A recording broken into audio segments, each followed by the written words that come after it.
Hello, my name is Abril and today I'm going to talk to you about the end of the method from the reading methodological approaches.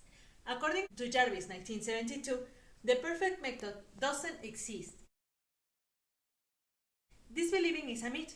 In the last years, several professionals like psychologists, communicologists, and teachers, between others, have been worried about finding a perfect method to teach and learn a second language.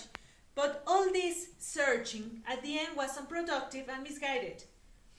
During the 70s was the boom of the method and also a changing in the orientation. It means that at the end, the subject, the context, and the message were same important in the learning of the language.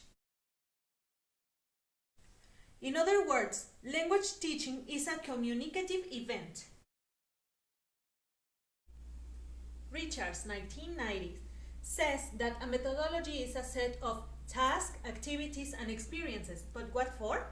To achieve effective learning. What does a teacher need?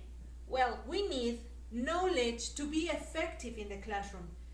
Every teacher has different methodologies, and we can use different techniques in our teaching process. It's not the same, for example, my experience compared with my co-worker experience. Our methodology, our context, our knowledge is totally different. So this means that at the end, our teaching process is going to be different.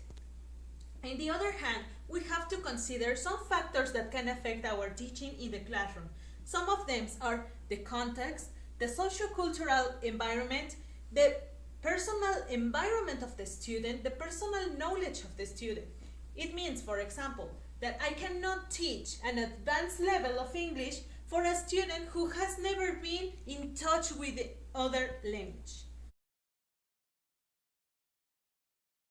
Stern, 1983, mentioned 5 variables that condition the language learning: social context, learner differences, learning conditions, the learning process, and the result of learning. Okay? According to Adrian Holiday, 1994, he was focused in the institutional and cultural circumstances in the teaching learning process. And in my personal case, in my personal point of view, I consider every difference of my students when I am planning a lesson. I don't have the same student for 20 times. It means that I can have a student that can be very good at second languages, and I can have a student that is not so able to learn another language. We can have students that are very good at grammar and some students that are very good at maths. These differences have to be taken into consideration for our teaching learning process. Thank you very much.